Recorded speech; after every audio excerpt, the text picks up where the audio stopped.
Mary Beth? Councilwoman Chapman. Here. Councilman Deegan. Here. Councilman Appuccino. Here. Councilman Reifenberg. Here. Supervisor Albrecht. Here. Town Attorney Warren Wilpransky. All present. Okay, I'd like a motion to accept the agenda as is. So moved. Second. All in favor? Aye. Tonight, we have two public hearings. I'm going to read something about the first one, the public hearing. I am in receipt of the affidavit of posting pertaining to approval of a cable television agreement between Spectrum Northeast LLC and the town of Pleasant Valley by the town clerk, Mary Beth Muir, dated September 18, 2024, and the affidavit of publication by the Northern Dutchess News dated September 18, 2024, to September 25, 2024, and October 2nd, 2024. Do you want to go? Can I just ask before we open the public hearing to the public that if there's any chance that Warren, you can just kind of give a really high-level overview of what this actually is, because I know there was even confusion within the board up until a couple days ago. Sure. Just make sure your microphone's on. There seems to be a great deal of confusion as to what a cable franchise renewal agreement is. And it's only a renewal of the agreement with the existing cable franchise company, which is now Spectrum. It used to be called Charter. They changed their name. And the Cablevision contract expired many years ago. We've been operating under the old contract for many years. I don't know what happened before I became a co-town attorney, but when I did become co-town attorney, we've been negotiating with Spectrum on a renewal contract that they have provided for, it's going on now 3 years. At the last, we've had two public hearings on this. The first one was on August 31st, and this one is tonight. And there was also a public session that was attended by Alex Carmado, who is actually here tonight. He's a representative of Spectrum. And there were several questions at the last meeting and recommendations from the public. And I've gotten some input from the board, and we have responded to many of the questions and revised the contract or the agreement, especially with regard to the parameters for new service and the extending service and the definition of gross revenues, on which the franchise fee to the town is based. And I supplied the town board and the public with an outline of all the provisions of the contract and what we changed and what we negotiated at the last meeting. So we would like to bring some closure to this, but there seems to be a fundamental misunderstanding on the part maybe of the public, and I think maybe a couple of the town board members also had that misunderstanding. This franchise agreement relates only to Cablevision, to cable TV. It does not relate to internet service, even though the lines are, I think, are basically similar. If you get, they operate off the same lines. But we're not negotiating anything with regard to internet service. That does not come under the auspices of this agreement with Spectrum. And many of the comments we received seem to indicate that people were misinformed about that fact. I'm also told that there are residents here from Rusky Lane, and you'll have an opportunity to speak. We understand your problem. We've been working on it. We've been trying to figure out ways to solve it. We had contacted Altice to see if they could provide service. They indicated it was too far away from them. They were not going to get involved in providing that service. But we think we may have come up with a solution. I've discussed this with Mr. Carmada, and I'm going to discuss it with the town board also in more detail in an attorney-client session after the meeting. We are permitted to utilize our ARPA funds, I believe, to contribute to the extension of this service. Even though we wouldn't be permitted to use the town's own funds, we can use ARPA funds, in my opinion, and I've discussed that with Spectrum. And we are in the process of talking about an agreement where Spectrum would contribute a certain amount of money to extend the cable service to Rusky Lane homeowners. We thought there were 4, but there may be more on there. I don't know. 5. Okay, 5 homeowners. The town would contribute the remaining funds that are needed for that extension by utilizing ARPA funds. And I have read the regulations relating to ARPA, and I believe that for this purpose we can do that. So there is hope that we can get service to the Rusky Lane people. But we don't have that finalized for tonight in tonight's agreement. And we'll certainly open up the public hearing, and if people want to comment on the contract, you have to remember there isn't a lot of room for negotiation on these contracts. I've negotiated several on behalf of other municipalities. There are certain provisions of the contract that are boilerplate and are consistent with just about any Cablevision contract, but there are certain terms and conditions that were subject to negotiation, and we have done that with the representatives of Spectrum. And I believe that the contract we have now, which is pretty much in final form, is going to be the best contract we can get with Spectrum for renewal. But we're certainly happy to listen to your comments on the contract. Thank you, Warren. I'll make a motion to open the public hearing for the approval of the cable television agreement between Spectrum and the town of Pleasant Valley. Second. All in favor? Aye. If any would, yes. Yes, it is. And you may come up with a 3-minute time limit. Yes, and you give your full name, first, last name, and your full address, please.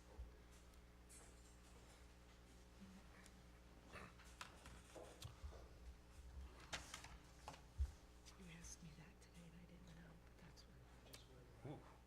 That's what we collected. that's what she told me. Hello, hello. Okay, good. Thank you.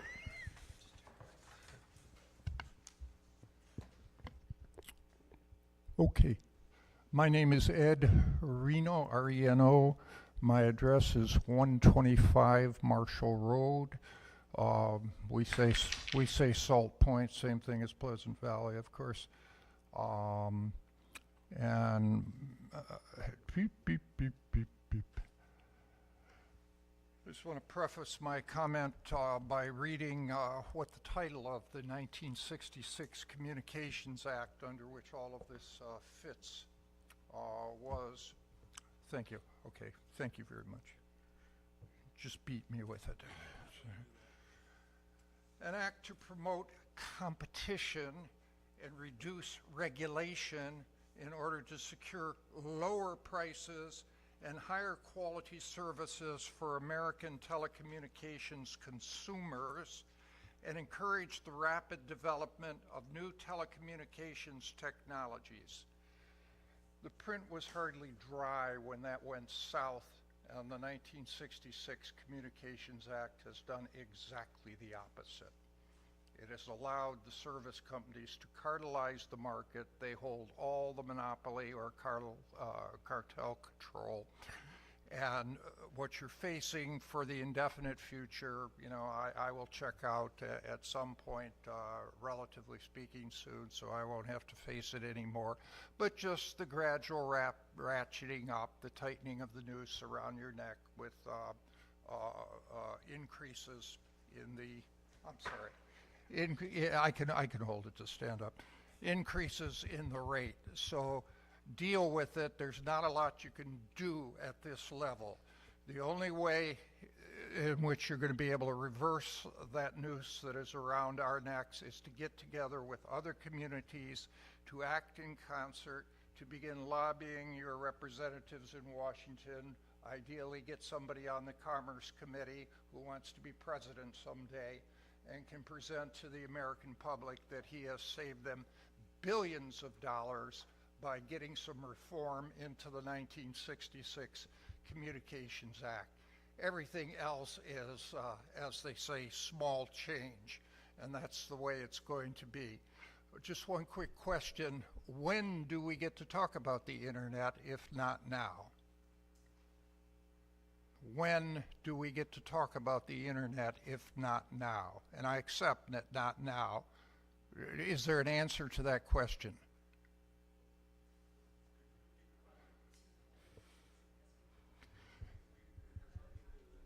I understand that, but it's all about the internet. As we all know, cable television is a dodo bird. It's all going in the direction of streaming. How does streaming happen? It happens over an internet line. It's all about internet now and for the future. So when do we get to talk about internet? I'm not saying tonight, but when? Oh, so the town knows nothing about internet charges?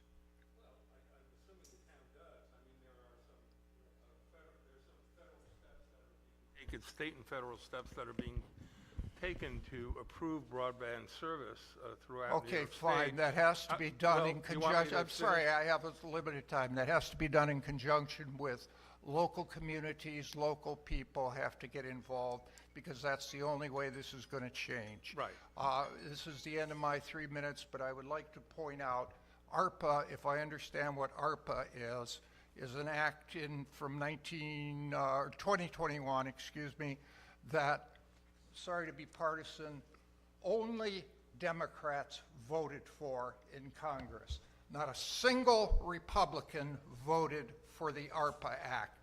Keep that in mind when you next vote. Keep that in mind. Thank you. Thank you for coming.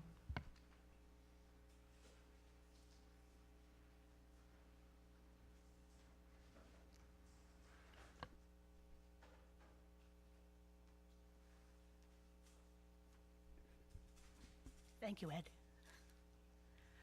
My name is Denise Burns. I live at 144 Rusky Lane, the very northern part of the town of Pleasant Valley. I live on what was my grandfather's family farm that he bought in 1910. There has never been cable on our road. We've been asking since before Penny Hickman was supervisor. We have asked every time the contract comes up if cable could be extended to our stretch of Rusky Lane, which is about a quarter of a mile with originally 8 houses. One had Spectrum add a line under the road, and a couple of people got Starlink, but where I live and my 5 neighbors, we have an old copper line for our Verizon line that goes through a swamp, and that is how we have our internet.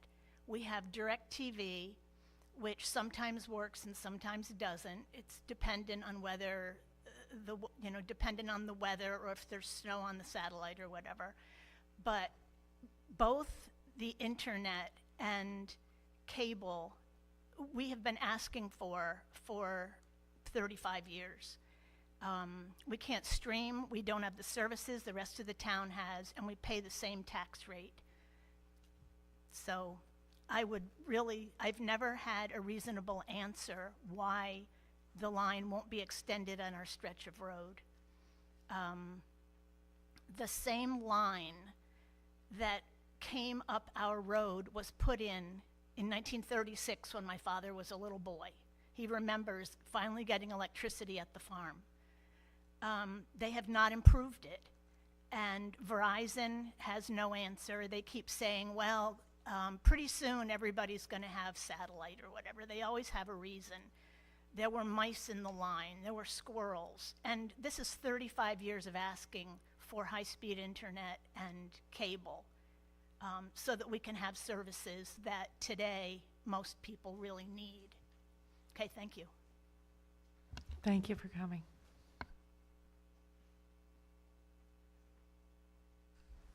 I have a question. Am I allowed to ask one now? Do I have to be recognized?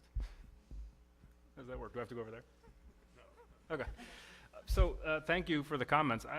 I'm curious. So we know that this is about TV, right? This is about cable television. But I think this is Mr. Reno's question, but it's my question. Specifically to the internet, what contract governs the internet? We don't have there is no contract that I know of that is dedicated to internet service. That seems bonkers to me. Well, maybe you can answer that. Yes, please. Yeah, yeah. Because it just seems like we're saying they're different, and And then if other you times could we're saying they're introduce together. yourself, please? Sure. Good evening. My name is Alex Camarda. I'm an associate vice president for Charter Communications, also known as Spectrum. That's our brand name. And I actually appeared before the town board twice before. The first time in February 2022, and then as Warren mentioned, I think it was September of 2023. Both times we were talking about our services in the town and trying to get this franchise agreement renewed, which, as mentioned, does only apply to cable TV. But at the same time, to I think Ed's point, we could certainly talk about the internet. Part of the reason I come here is to talk about all the services that we offer. And we do offer those same services over the infrastructure that the agreement covers, which is for cable TV. It just, the reason it only covers cable TV is because, when the infrastructure, a lot of the infrastructure was first built by a company that we bought in 2016, which was Time Warner Cable, or their predecessors. At the time, cable TV was, what people had going into their homes. And the federal law that covers a lot of this is for cable TV. And obviously the times have changed and the law has not caught up as much. But to your question, council member, the internet is regulated by the federal government, by the Federal Communications Commission, by Congress. It's not governed by, a local franchise agreement with the town.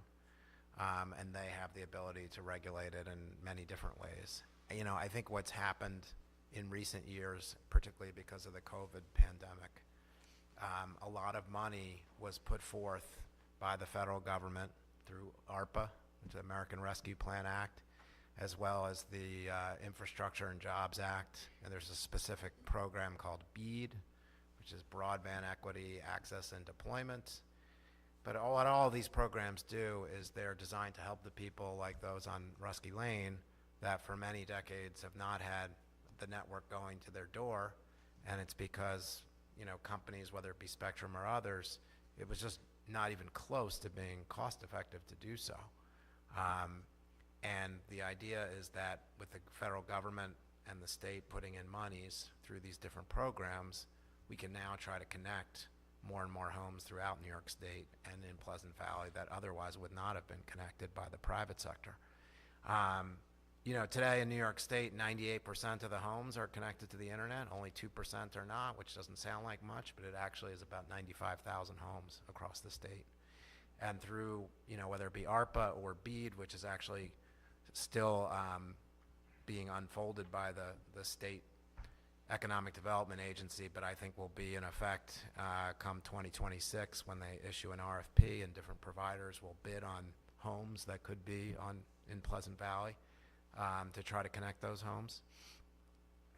But over the last couple of years through ARPA, we have connected homes in Wayne County, Lewis County, Genesee County, in the town of Marbletown, the town of Amsterdam, really all over the state. We've connected over 150,000 homes, and we've even connected over 50 homes in Pleasant Valley just since 2018. I can speak specifically to the issues at 144 Rusky Lane, but we've looked at this in great detail. The specific reason as to why it costs over $40,000 just to connect those 5 homes is because it requires the replacement of 2 telephone poles, which are in bad shape. And that is why it's so expensive.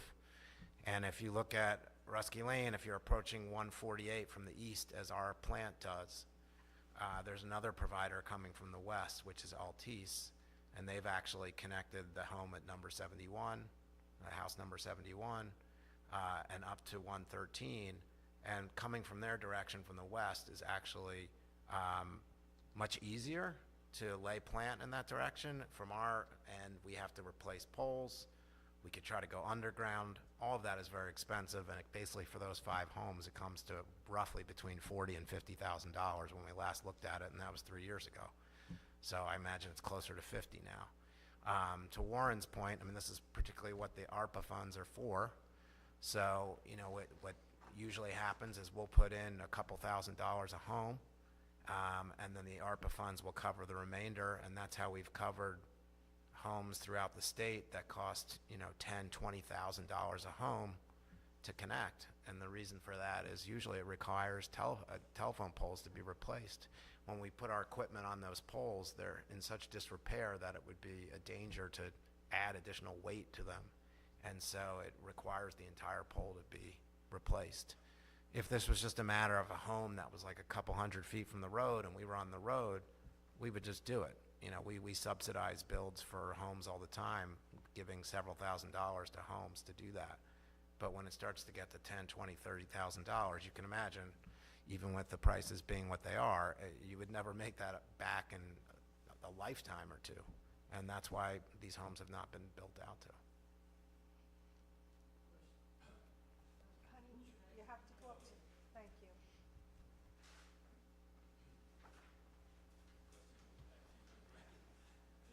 Robert Burns, 144 Rusky Lane. Who owns the pole? Central Hudson or Verizon that is expensive to replace, or is weak at the moment? Yeah, I can actually have a map of it that was sent to me before this meeting. You guys step up to the microphone, please. Everybody needs to speak into it because it's important for the people at home and for us later on to have. Yeah, I actually don't have with me tonight, but I can obtain that information, the actual owner of the pole. But it's the one that essentially, there's 2 poles in front of 148, 144, closer to the street on the other side of the street from the homes. And yeah, and those are the ones that would have to be replaced. There's also, you know, 900 feet of strand when we come in from the east toward 148 that has to be built. And there's a cost associated with that as well. Is it possible the cost could be shared with whoever uses the pole, Verizon, Central Hudson, and Spectrum, to reduce your cost? Yeah, so I am not an expert on all of this, but typically what happens is the last attacher to the pole, so to speak, and that would be us if we were putting on new equipment on the pole. If there is a need for the pole to be replaced, then we end up paying for that.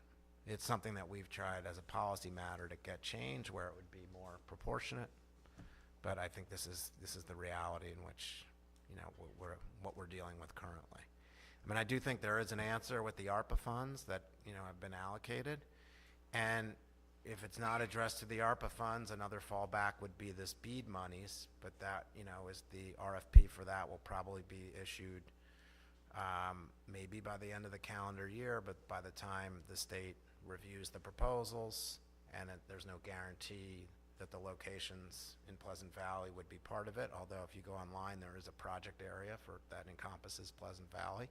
So one would presume that companies like ours or others may bid on it. Someone will hopefully get awarded that bid and then win the monies to build out to not only Rusky Lane, but any other locations that aren't built out to.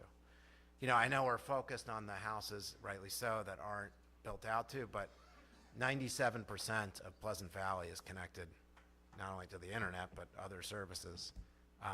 And it's really, we're talking about a small number of homes. I think That it's are not. 97.9%. Yeah. And that's, you know, all that information's online on the Public Service Commission's website. If you Google PSC broadband, you know, that's validated by the state, that's not coming, you know, from me, it's a third party, the government of New York saying that.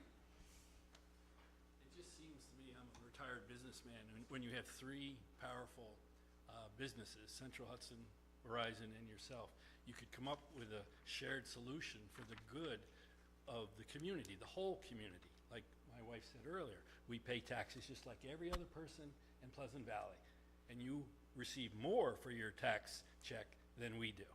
And we can't watch a documentary on TV, a movie, anything intellectual. We have to go to the library, or we have to go down to the cemetery where there's a good Wi-Fi connection, and talk to the life. So you can imagine how frustrated we are.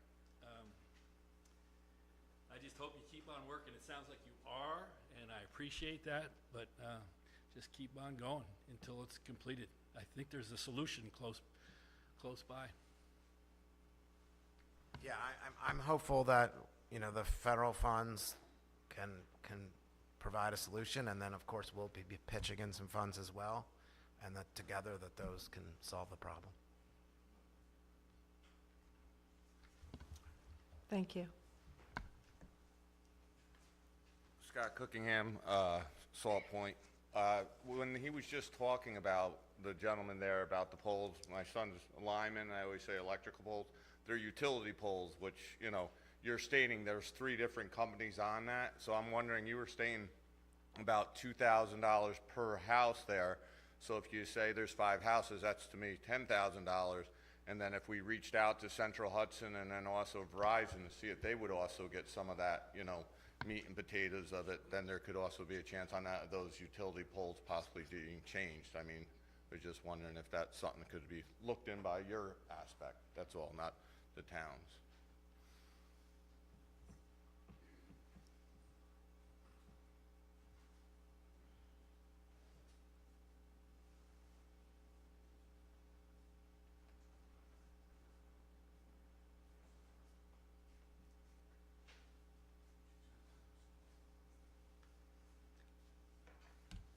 Gary Veeder, Salt Point Turnpike.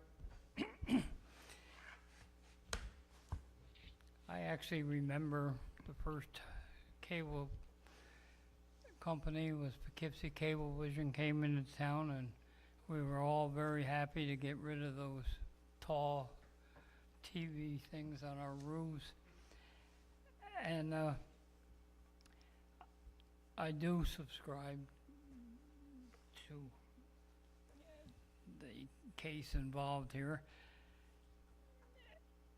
I have had very good success talking to them, and they help with any problems. And generally, it's been a good company that way. On the negative side, it's very expensive. And it seems to get more expensive as they drop channels from their list of free ones. Depending on what plan I go with the cheap as I can, because most of it isn't worth looking at anyway. But I think there's maybe, I don't want, there's about 5 Spanish channels which in the free part. Honestly, it's no help to me. And there are other channels that they give free, which are not watched very often or ever. So I would like to see some of the more popular channels, music channels, etc., country music station or cowboy station, they have a lot of interesting, but some of those could be added in when they keep dropping channels. Other than that, It's better than the old TV antenna. Thank you.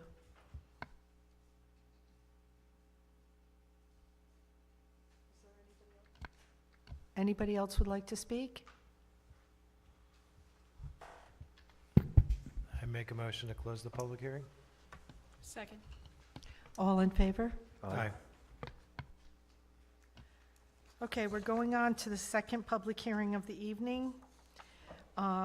This is, I am in receipt of the affidavit of posting pertaining to accepting a proposed local law to override the tax levy limit for fiscal year 2025 pursuant to General Municipal Law 3C for commencement of the local law for fiscal year, I'm sorry, I think I read it wrong. Fiscal year 2025 pursuant to General Municipal Law C3C for commencement of the local law adoption process by the town clerk, Mary Beth Muir, dated September 18th, 2024, and the affidavit of publication by Northern Dutchess News dated September 18th, 2024, September 25th, 2024, and October 2nd, 2024.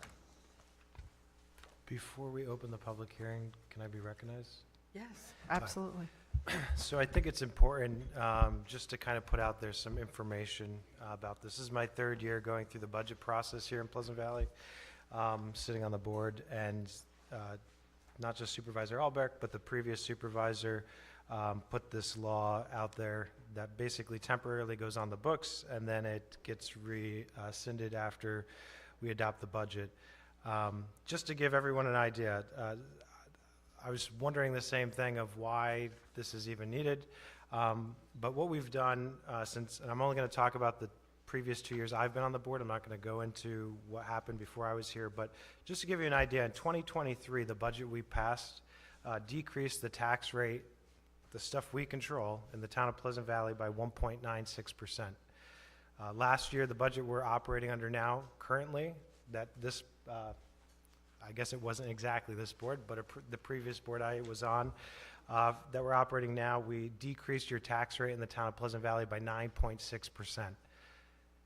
The budget that you haven't seen yet, that we're putting out, hopefully, that we have in front of us with a resolution later, is decreasing your tax rate by 6.82%.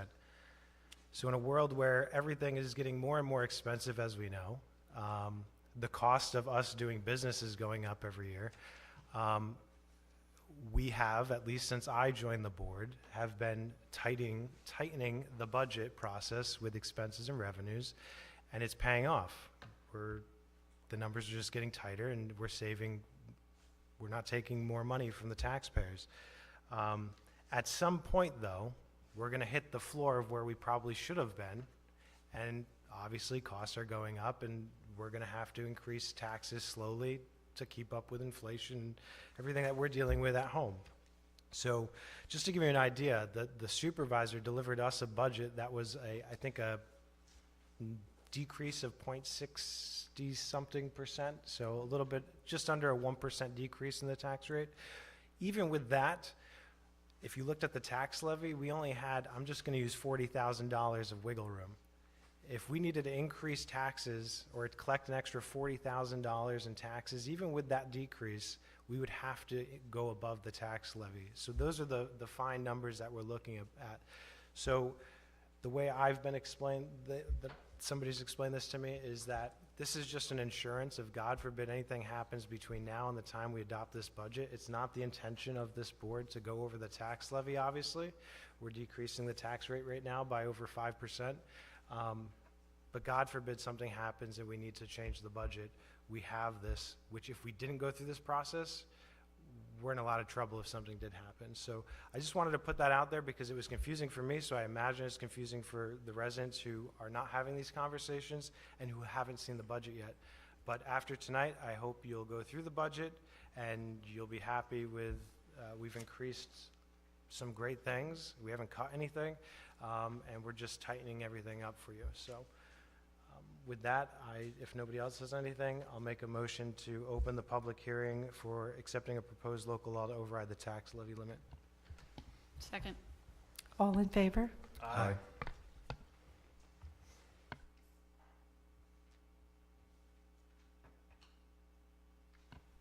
Would anybody like to speak?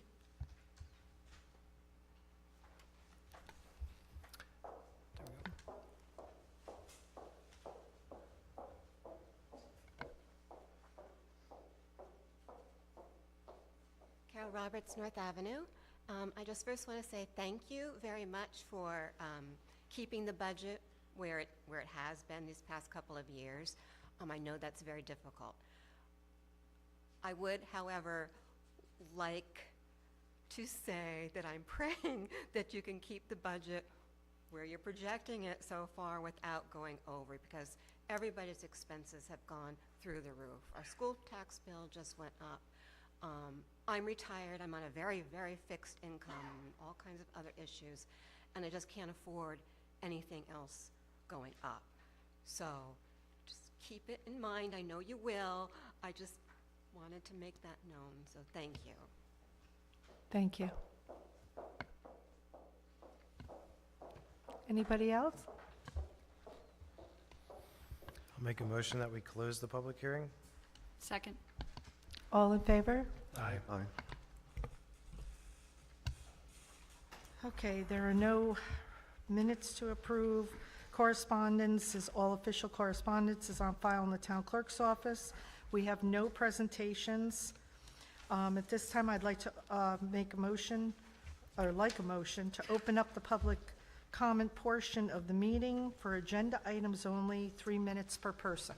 So moved. Second. All in favor? Aye.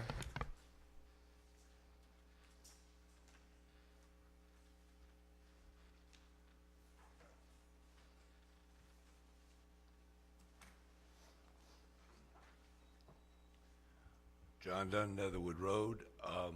This does and does not pertain to some of the things that you've been discussing, but I know in the past, the question have come up regarding the assessment of the new installation at Con Ed / Central Hudson / whomever put in up there off of Van Wagner Road. And I'm hearing, correctly or incorrectly, I'm hearing under 200,000, which, if that is the assessment, I think it's a joke. But I would look at that as an additional supplier of revenue for the town. So I believe I brought it up once before, and folks said they would look into it, and thus far I have not heard anything. So I figured, you know, the squeaky wheel gets the oil, so I'm going to bring it up again. Thank you. Thank you.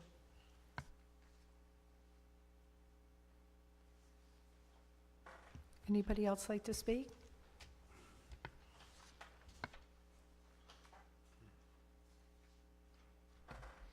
So while Mr. Veter's in transit, Mr. Squeaky Wheel, Mr. Squeaky Wheel, Mr. Dunn? Yeah, so thank you for bringing that. So I was the one that mentioned that I was going to look into it. I am actively looking into it. Full disclosure, there's been a lot of projects that got a lot more complicated than I expected them to be with these playgrounds, but the light is at the end of the tunnel, and that's on the top of my list because I do want to run that to ground. There are ways to look into this one way or the other. It's a little murky right now, but that's remains on the top of my list. Forgive me for not being up there, but yeah, the figures that I have heard just seem not ridiculous, but obscene. And I would look at that as another source of revenue, which ideally could reduce the homeowners. I plan to just run it to ground. I'm going to make a presentation. I'm going to show you what I find out, and I'm learning as I go. So, yep. I didn't realize how complicated it was to put in a playground. Go ahead, Gary. Okay. Just a question, couple questions. First, at the last meeting, the opening of Bower Park was imminent, and it's still not open. Yes, it is. It's actually open, and I'll have an explanation when we get to that in the discussion. I drove past it this afternoon, it was It's still... open. Yeah. No, it was, okay. Yeah, it's been open since about noon.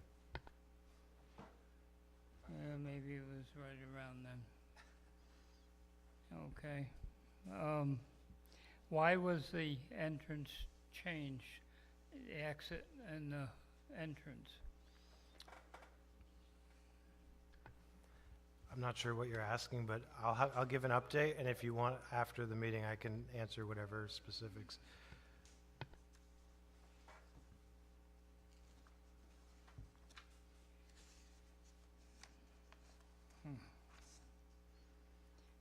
Okay. Guess that'll suffice. Thank you. Anyone else like to get up and speak? Go ahead.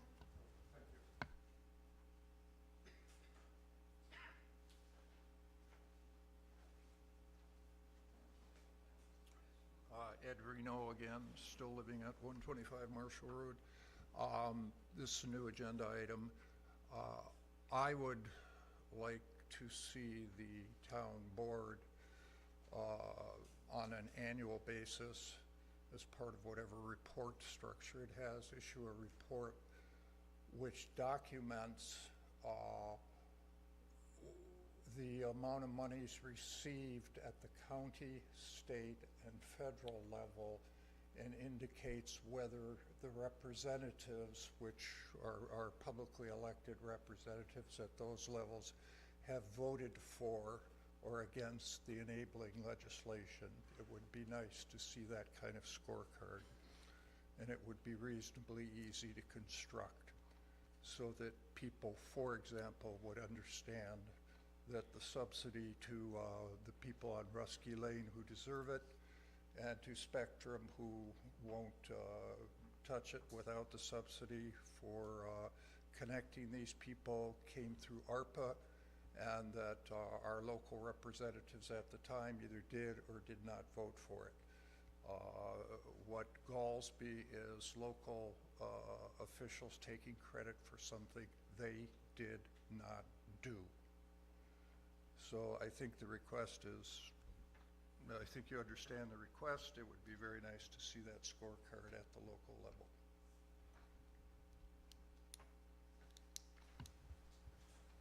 Would anyone else like to speak? Not seeing any, I'll make a motion to close the public comment. Second. All in favor? Aye. Okay, on to new business discussion. We need to schedule a hearing for October 21st, 2024 for the 2025 preliminary budget.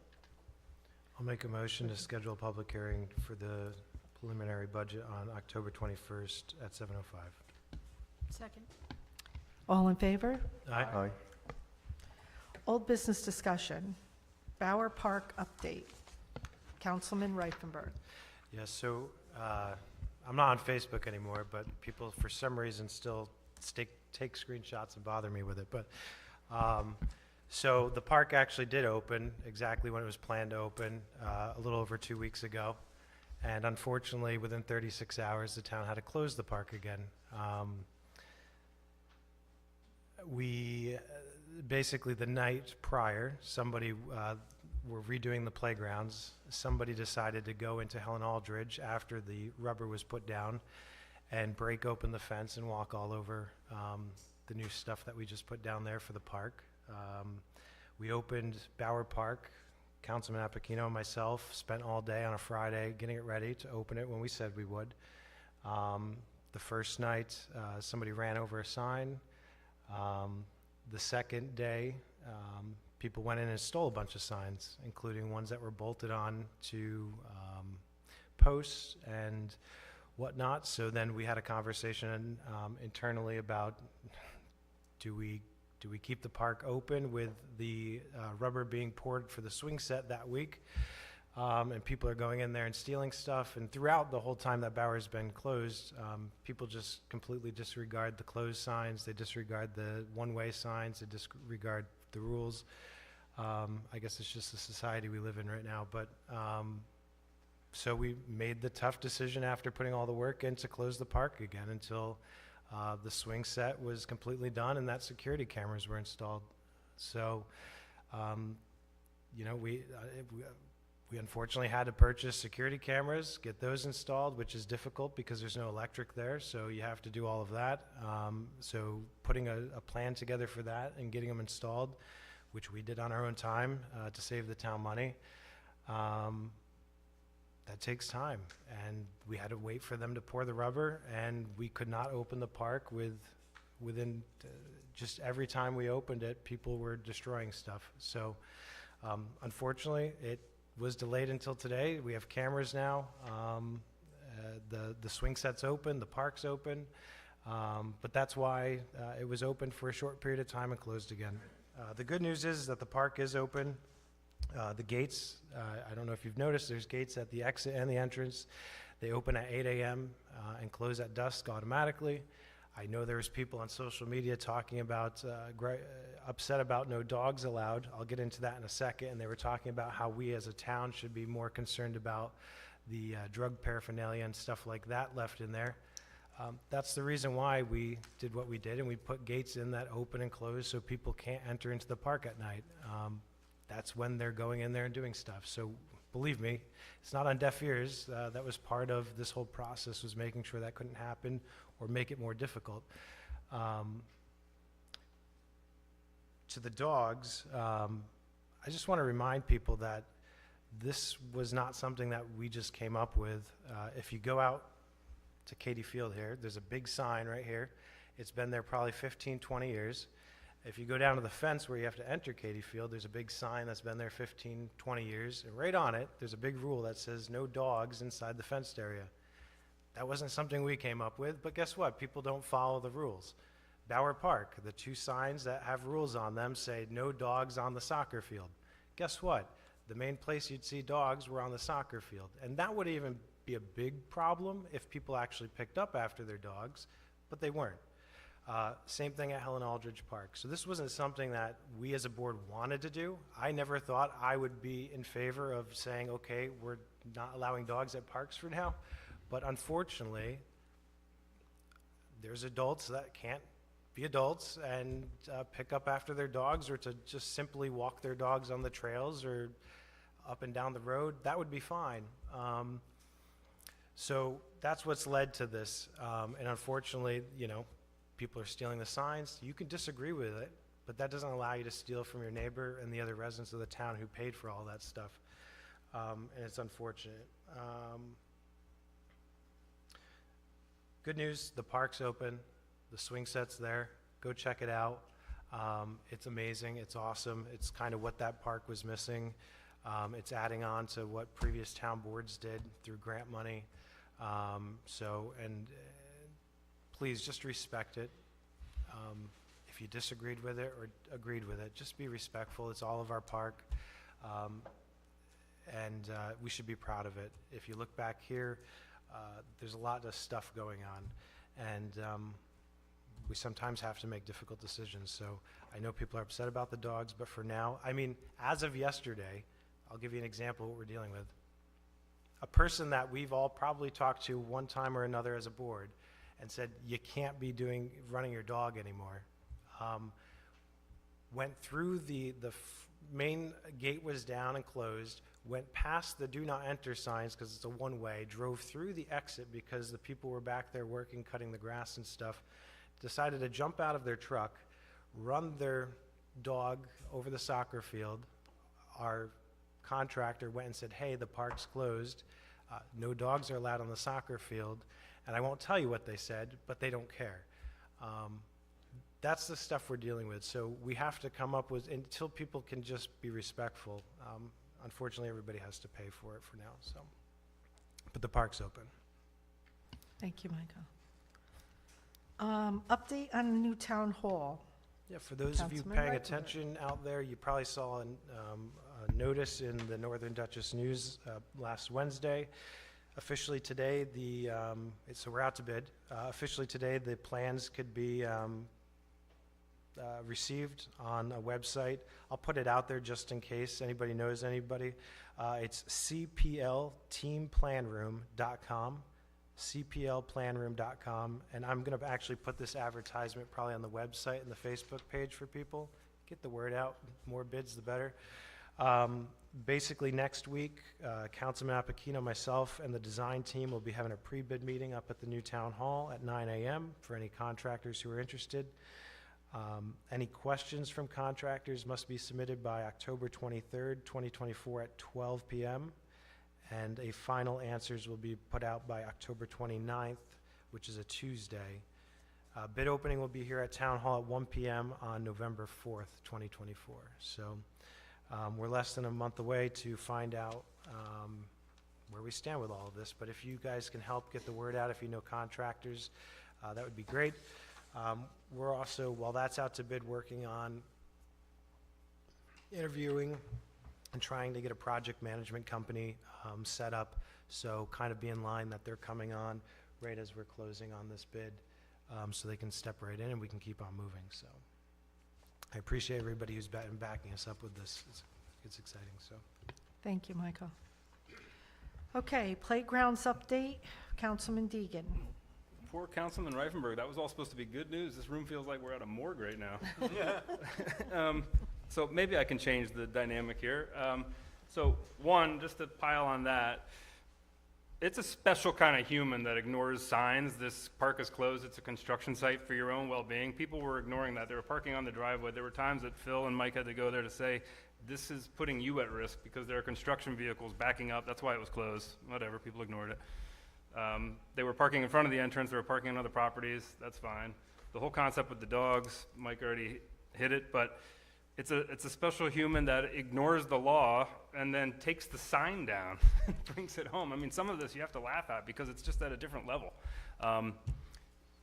We had to bring special fencing into Bauer that surrounded the whole thing. Now, mind you, the Bauer, it's the small swing set that we put in. It's like a 20 by 30, 20 by 40. It was surrounded by a fence already. It was surrounded by a snow fence. It was surrounded by like 8-foot black see-through fence. And the guys were like, why do you need this fence? We're like, you haven't been here very long, have you? We need it. We got to make this like a jail. We literally had to like keep the public out. And it wasn't anything interesting. It was just bars. There weren't even any swings in. The people that went in at Helen Aldrich, they did it in broad daylight. It was hilarious. They actually broke in to sit on the swings. They wrecked the whole base. All they had to do was wait a day. It would have cured. And it's not like we didn't tell it. So it's like, I'm laughing because there'd be another reaction if I don't. But the good news is Helen Aldrich, I get all the easy stuff here. So Helen Aldrich is now officially open. That was a big deal. It was a long process. It's now open. I think it opened over the weekend. I'm sure we'll do a grand opening, but kids have already heard about it. It's an inclusive playground, so people that are in wheelchairs can actually ride back in. And you mentioned that to a family that's had to go somewhere out of town to do that. It makes a big deal. You can see it on the kid's face. They notice. I'm also noticing, I come to Katie a lot, and I talk to, you see the kids that are on the playground or the kids that fish with their parents or whatever, and you go up to them and you say, you see that thing up there? There's going to be a new playground here for you, kid. The look on their face when they realize, like, oh, a town actually cares about me? That's what's happening with this stuff.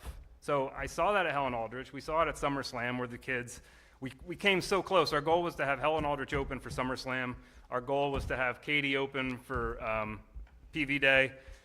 We came within a couple days, but we missed it. We couldn't do it when we couldn't have the rubber in. We just had to stop. So, but the impact it's having, I do want to throw out there though that we're doing a lot for kids right now.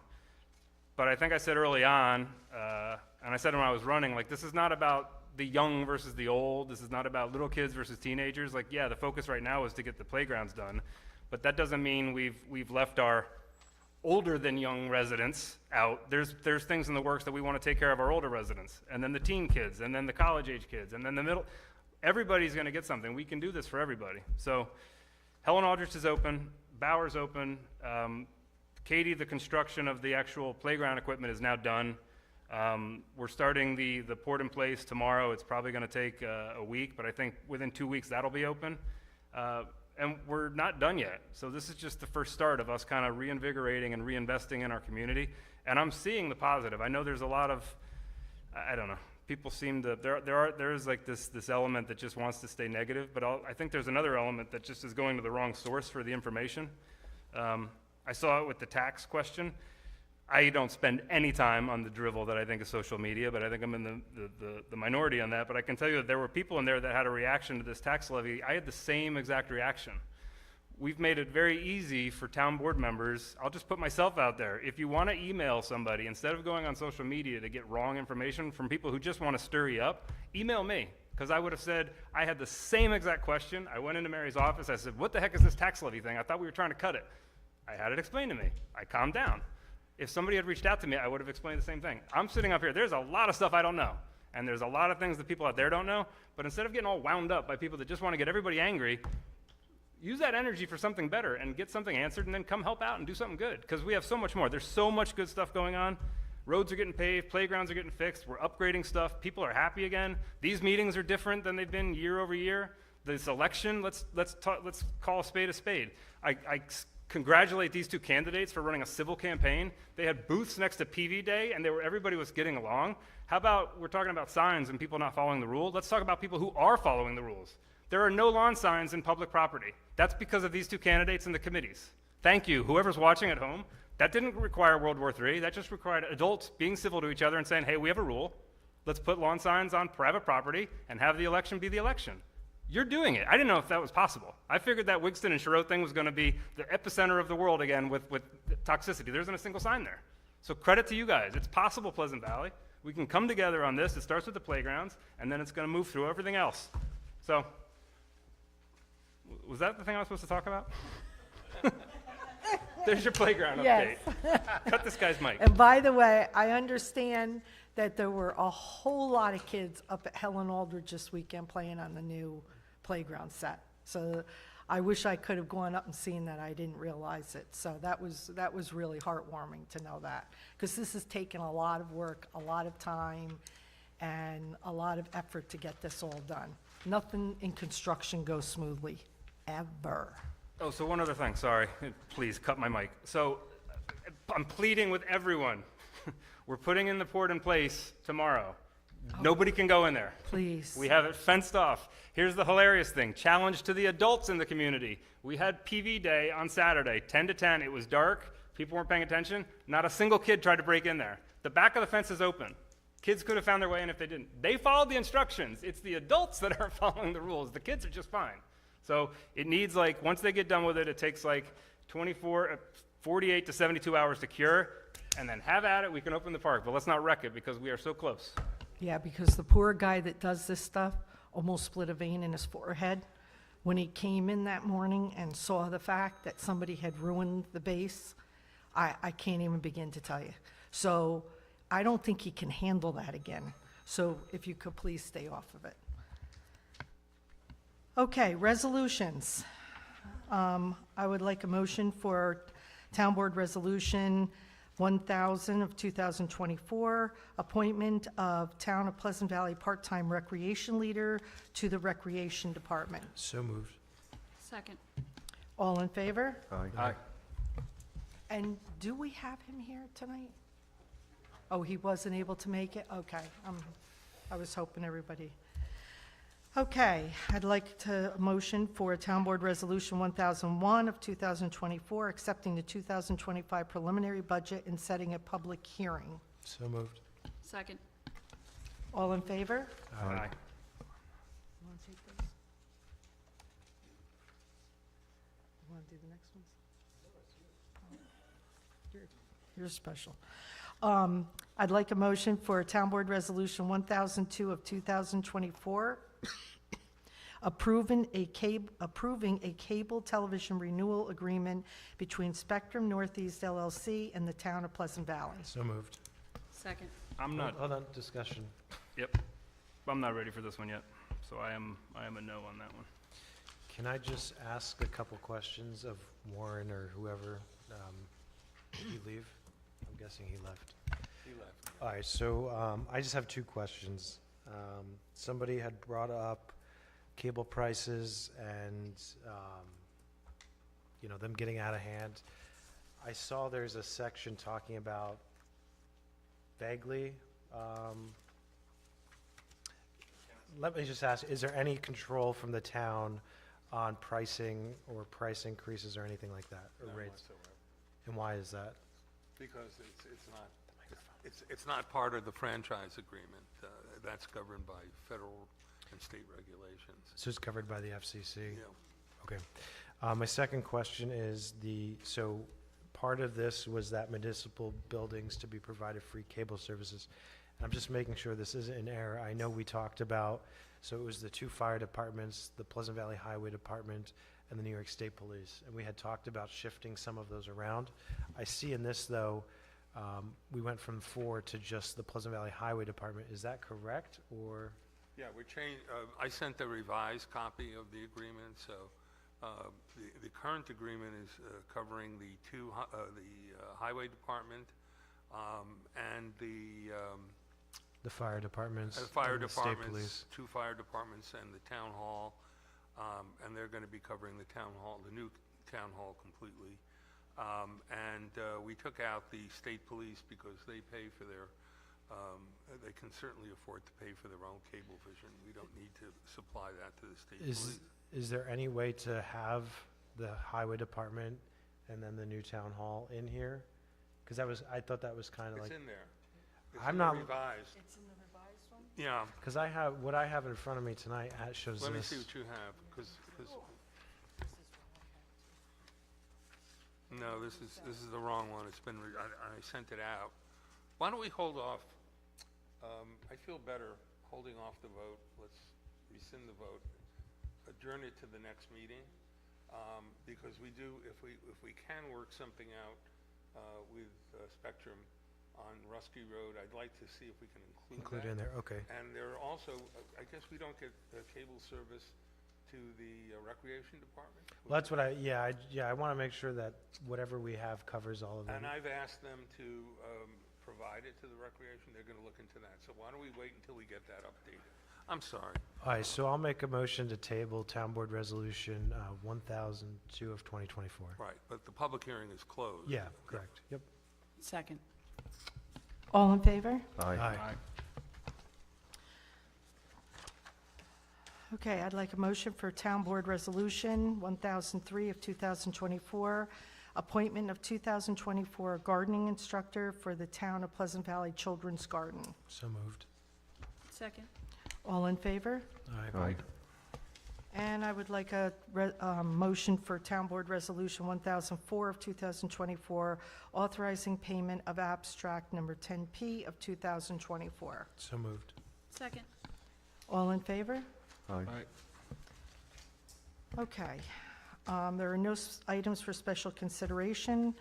I'd like a motion to open the public comment portion of the meeting for new agendas, new items only, non-agenda items, 3 minutes per person. So moved. Second. All in favor? Aye.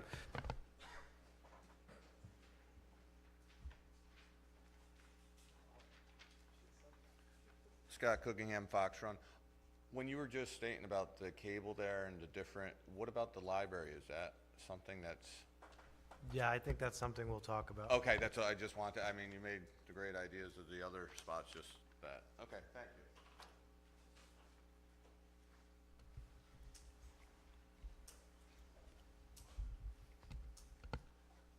John Dunn, Netherwood Road. I get a second shot tonight. This is great.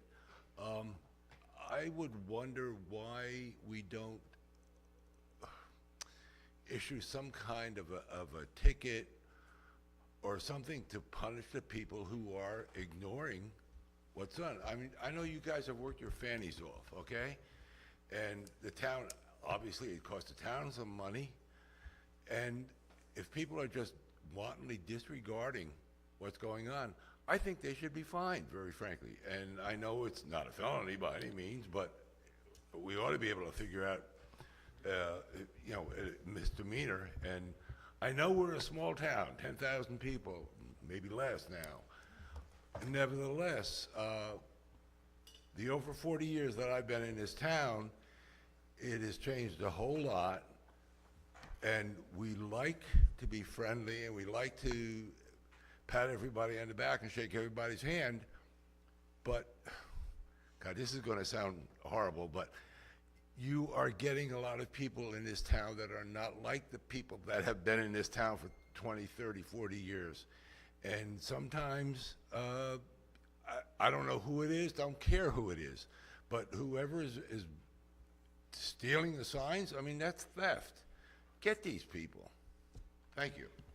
Well, Yeah, I that's would- why we have the cameras there, and we are going to be writing a couple of new code laws that are going to put a lot of this in place, and we're going to put something in there that will allow us to go to the extent of the law that we can actually go to.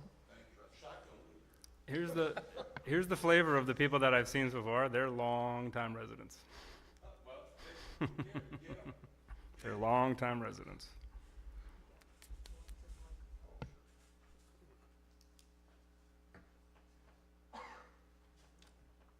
Ed Reno, still living at Marshall Road, 125.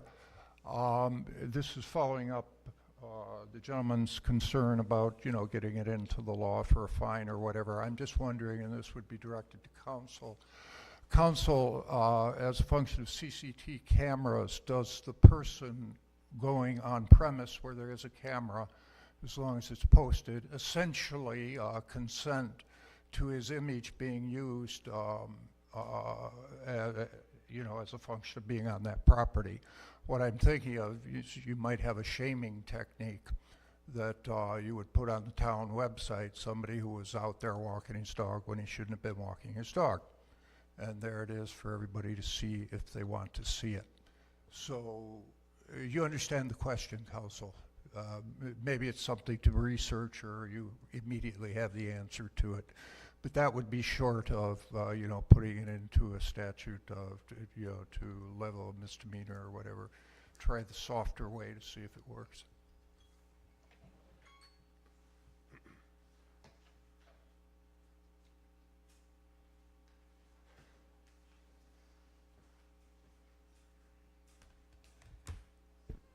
It's me again, Gary Vader, South Point Turnpike. I would like to just review something because I think there's some misconceptions. An award was presented and it's named after me, which I humbly thank the committee. I did not initiate this award. This award was presented to me first by a committee. So it wasn't my idea. Those people that don't like me much, fine. But I didn't start it, it was started. The recipient this year was Dieter Friedrichsen, who has been a long-standing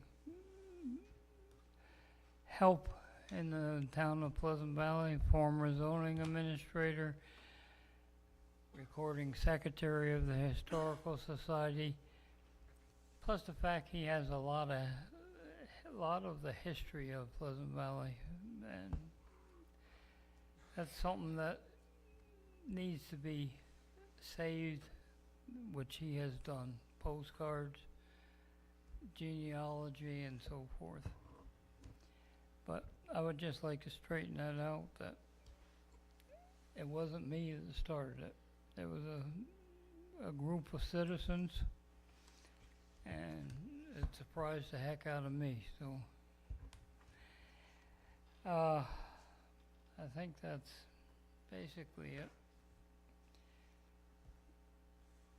I think we need to recognize people that do things quietly.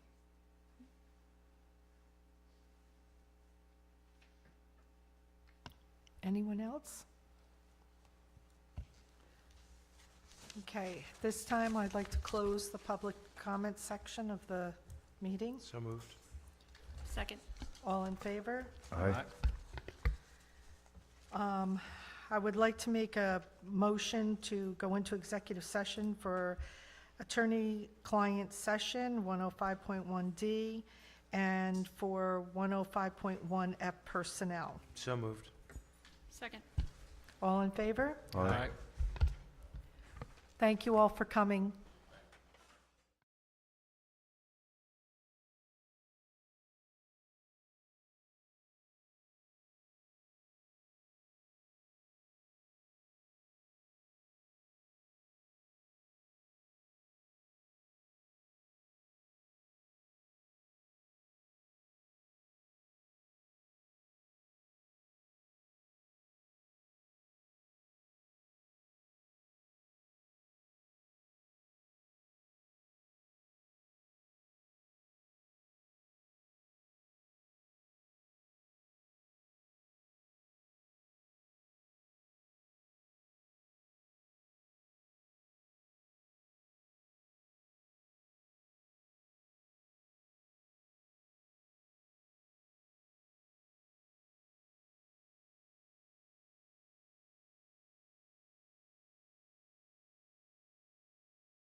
Hey, Mike. Are you ready? Yeah. I'd like to make a motion to come out of executive session. So moved. All in favor? Aye. No actions were taken. No action was taken. I would like to adjourn the meeting. Can I hear a motion? I'll make a motion. Dan. Second. All in favor? Aye.